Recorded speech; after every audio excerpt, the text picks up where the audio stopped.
अखंड हिंदुत्वाचे आराध्य व छत्रपती शिवाजी महाराज ज्या महाराजांना घडवलं त्या राष्ट्रमाता राजमाता जिजाऊ, भारतीय घटनेचे शिल्पकार बाबासाहेब आंबेडकर, विश्वगुरु बसवण्णा यांना वंदन करून आज आपण इथं बहुसंख्येने जमलो. आज इथं बहुसंख्येत जमण्याचं कारण म्हणजे की बिदर जिल्ह्यामध्ये बदल घडवायचा आहे आणि सगळी तुमची सगळ्यांची इच्छा आहे, म्हणून तुम्ही आज हजारोच्या संख्येने इथं जमलात. आज समाजासाठी डॉक्टर दिनकर साहेब मोरे यांचं फार मोठं योगदान आहे. कारण समाजामध्ये लोकसभा लढवण्याची ताकद, लोकसभेचं तिकीट मागण्याची ताकद आजही आपल्या बिदर जिल्ह्यामध्ये फार थोड्या लोकांच्या मध्ये आहे. आज गेली 3 महिने पद्मकर पाटील, डॉक्टर मोरे साहेब, नंदकुमार साळुंके आपल्या समाजातले 3 लोक तिकीट मागण्यासाठी 3 ते 4 महिन्यापासून बेंगलोर पासून दिल्ली पर्यंत चक्रा मारत होते. पण आपल्या समाजात एवढं मोठं दुर्दैव आहे की आज दिल्लीमध्ये आपल्या समाजाला वेळ सुद्धा 3-3 दिवस थांबायला, एकेका मिनिस्टरला भेटत 3-3 दिवस थांबायची वेळ आली यांनी. कारण पूर्ण फिल्डिंग यांचीच, म्हणजे जे बी काय करते त्यांच्या समाजासाठीच एका विशिष्ट समाजाची मक्तेदारी झालेली आहे आणि ती मक्तेदारी तुमच्या माझ्या वोटवरती तयार झालेली आहे. त्याच्यामुळे आता आपल्या समाजासाठी म्हणजे बहुसंख्य समाजासाठी, बहुजन समाजासाठी, जे लहान लहान जाती आहेत त्या जातींसाठी, ह्या सगळ्या गोष्टीसाठी मनुष्याने आपण एकत्र आलेलो आहोत. आणि ही एकजूट आपल्याला इथून पुढं जोपर्यंत तुमच्या माझ्या श्वासोश्वास आहे तोपर्यंत आपल्याला टिकवायची आहे. एक इलेक्शन झाली, एक निवडणूक झाली म्हणजे आपलं संपलेलं नाही आपलं नातं. कारण आपण 2017 साली जे मराठा समाजाचे मोर्चे काढले, त्या मोर्चानंतर खरं तर आपण समाजाने एकत्र यायला पाहिजे होतं, पण परत आपला समाज विस्कळीत झाला. आता ती परत चूक होणार नाही याची काळजी सर्व समाज बांधवांनी घेऊन इथून पुढं आपण जास्तीत जास्त एक विचाराने, एक मताने राहून आपल्या बिदर जिल्ह्यात म्हणण्यापेक्षा कर्नाटकामध्ये 8 मतदारसंघामध्ये मराठा समाज मेजर आहे. 8 मतदारसंघातल्या मराठा समाजाने आता ठरवलेलं आहे, ज्या पक्षाला आपण वर्षानुवर्षी ज्या पक्षाच्या मागे उभा आहोत तो पक्ष जर आम्हाला विश्वासात घेत नसेल, आम्हाला विचारात घेत नसेल, तर त्या पक्षाला आता जागा दाखवायची वेळ आलेली आहे. आणि ह्या वेळेला 100% बिदर जिल्ह्यापासून सुरुवात होणार आहे. आपले डॉक्टर दिनकर मोरे साहेब ह्या वेळेला लोकसभेत जाणार म्हणजे जाणार. कारण का आपला समाज, बहुसंख्य समाज, मराठा समाजाने जर ठरवलंच का प्रत्येक गावामधून बाकीच्या समाजाला एकत्र करण्याची ताकद आपल्या मराठा समाजामध्ये, का वर्षानुवर्षे पिढ्यानपिढ्या आपल्या समाजाची बाकीच्या समाजाची नाळ जुळलेली आहे. फक्त इथून गेल्यानंतर मी ठरवलं पाहिजे, मी माझ्या समाजासाठी, माझ्या दिनकर मोरे जे कॅन्डिडेट आहेत त्या कॅन्डिडेटसाठी दुसऱ्या समाजाची 2 मत. आणि माझे पुढे बसलेले मावळे, तुम्हाला मानाचा मुजरा. ಪ್ರಿಂಟ್ ಮೀಡಿಯಾ ಮತ್ತು ಎಲೆಕ್ಟ್ರಾನಿಕ್ ಮೀಡಿಯಾ ಬಂಧುಗಳೇ, ನಿಮಗೂ ಕೂಡ ನನ್ನ ಮನಪೂರ್ವಕ ನಮಸ್ಕಾರ. ನೀವು ಕೆಲವು ದಿವಸದಿಂದ ನನಗೆ ಭಾಳ ತುಂಬ ಒಳ್ಳೆ ಕವರೇಜ್ ಕೊಡ್ತಾ ಇದ್ದೀರಾ, ಅದಕ್ಕೆ ನಾನು ನನ್ನ ಕೃತಜ್ಞತೆಯನ್ನು ವ್ಯಕ್ತ ಮಾಡ್ತೀನಿ.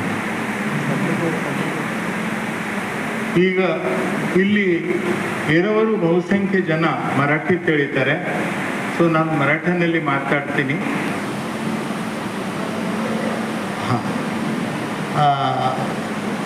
ಅದಕ್ಕೆ ಈಗ ಸಮಯ ಭಾಳ ಆಗಿದೆ. ಅಲ್ಲಿಂದ ಈ ಮಾವಳೆನೇ ಇಲ್ಲಿ ತನ ನಡ್ಕೋತ ಮತ್ತೆ ಖಾಲಿ ಹೊಟ್ಟೆಲಿಂದ ಕೂತ್ಕೋಬೇಕಂದ್ರೆ मराठारानं ಕೂತ್ಕೋಬೇಕು. उपाशी पोटाने चालत येऊन इथपर्यंत बसून एवढ्या पेशन्सने ऐकणं फक्त मराठा मावळाच करू शकतो, दुसऱ्यांना शक्य नाही. मित्रांनो, परवा असंच मी माझ्या भावासोबत बोलत बसलो होतो. त्यांनी म्हणला, बघा ते इंडिपेंडेंट थांबचालं आणि ते काही वर्कआउट होत नाही बरं का. ते प्रेमाच्या पोटी बोलत, प्रेमाच्या पोटी, की माझा भाऊ उगीच अडचणीत येऊ नये. ठीक आहे, मी उगीच हसलं माझ्या मनातलं त्याला काही बोललं नाही. पण आता मी लहान मुलं जवळपास 12 लाख लेकरांना बघितलंय, 2 लाख लेकरांना इनपेशंट म्हणजे ऍडमिट करून ट्रीट केलेलं आहे आतापर्यंत. मुलांना हँडल करणं फार सोपं असतंय, तुम्हा लोकांना हँडल करणं लय अवघड आहे, हे माझा अनुभव आहे. कसं आहे, मुलांचा डॉक्टर म्हणून काम केलं. माझे सगळ्या मित्रांनी सांगितलं की कसा समाजावर, बहुजन समाजावर अन्याय होत आहे. कुठलं नॉमिनेशन नाही, असेंब्लीला तिकीट नाही, दोन्हीही राष्ट्रीय पक्ष अगदी अपमानाची वागणूक. आम्ही एक 5 मराठ्यांचे मुखंडमळातले मुख्य व्यक्ती, आमच्या मोठ्या लीडर्स, मला नाव घ्यायची सवय नाहीये पण तुम्ही समजू शकता, त्यांच्या घरी गेलो. ಏನ್ರಿ ನೀವು ಬಂದ್ರೆ ಏನು ಬಿಟ್ರೆ ಏನು, ಮೋದಿನ ಹೆಸರು ಮೇಲೆ ಎಲ್ಲರೂ ಮರಾಠಾರು ನನಗೆ वोट ಹಾಕ್ತಾರೆ, हे अपमान तुम्ही सहन करून घेताल का? एक मराठा काहीही करू शकेल, अपमान कधीही सहन करून घेणार नाही, ही गोष्ट लक्षात ठेवा. तो प्रसंग आठवा. औरंगजेबाच्या दरबारात शिवाजी महाराजांनी त्यांची खलबत्ता असं हाताने उचलून फेकून दिली होती, कारण त्यांना अपमानजनक वागणूक दिली होती औरंगजेबाने म्हणून. मग कुठेतरी आपल्यामध्ये ते DNA आहे. वागवत आपण, तर त्याच्यावर मळ चढले पांघरून त्याला चांगलं घासून काढावं लागते, आणि ते काम मी करायला. मला कसलीच अपेक्षा नाही, मी हरेन, मी पडेन, मी जिंकेन, माझं डिपॉझिट जाईल. I just don't bother.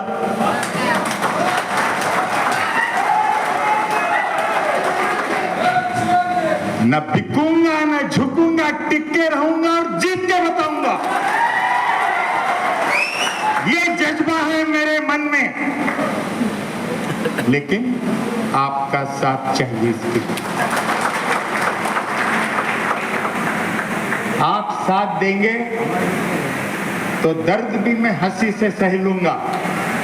आपके बिना मुझे स्वर्ग भी बेकार है.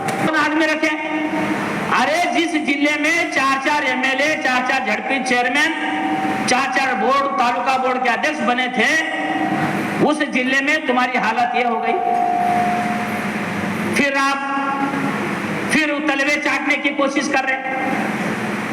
अरे भैया, तलवे चाटने से कुछ नहीं होगा, उसके लिए स्वाभिमान की लड़ाई लड़नी होगी, अपनी ताकत बलबूते पर राज्य करना होगा. ये छत्रपति शिवाजी महाराज ने सिखाया, वो आपको बोलने के लिए मैं आया हूं. मेरा कोई स्वार्थ नहीं इसमें. मेरा स्वार्थ होता तो मैं नमस्ते जी हुजरी जू हुजरी करके कोई MLC, कोई राज्यसभा मांग लेता. इसलिए नहीं, मराठा समाज को स्वाभिमान से अपनी ताकत दिखाना होगा. कोई भी इलेक्शन आने दो, जय भवानी, जय शिवाजी, जय श्री राम बोलते हम भगवान झंडे को नमन करके बीजेपी को वोट डाल रहे. अवियान ಮಾಡ್ತಾವ್ರಿ, ಅವು ಸುಮ್ಮನೆ ಬರ್ತಾವ ಹೋಯ್ತಾವ, ಹೆಂಗೆ ವೋಟ್ ನಮಗೆ ಕೊಡ್ತಾವ. आळीना बळी कान पिले, आम्हाला जोड देतात म्हणजे बसल्यात त्यांच्या बापाच्या मानगोटीवर बसून आमच्या माणसाला पार्लमेंट मध्ये पाठवायचं काम तुम्हाला करायला पाहिजे. डॉक्टर मोरे साहेब असा सज्जन माणूस, सरळ, 10 लाख लेकरांचा जीव वाचवलेला हा पुण्यात्मा आहे. याच्यासाठी तुम्हाला काहीतरी करायला पाहिजे. आम्ही एकच रोज म्हटलं, डॉक्टर साहेब, तुम्हाला येणाऱ्या दिवसामध्ये बिदरच्या पार्लमेंट मध्ये उभारलं पाहिजे. डॉक्टर साहेबांनी, पद्माकर पाटील, जर जनता आणि समाज याच्या स्वाभिमानासाठी मला जर लढायचं असेल आणि लोक जर मला आदेश देत असेल, तर मी माझा सॅक्रिफाईस देण्यासाठी यासाठी तयार आहे, समाजासाठी लढण्यासाठी तयार आहे, म्हणून त्यांनी होकार दिला. बस कई कुछ हमारे लोग उधर दिख रहे हैं, पत्रकार के माध्यम से मैं बोल रहा हूं, जितने भी है ना उनके पास में भगवंत खुबाजी के दाने खत्म होने के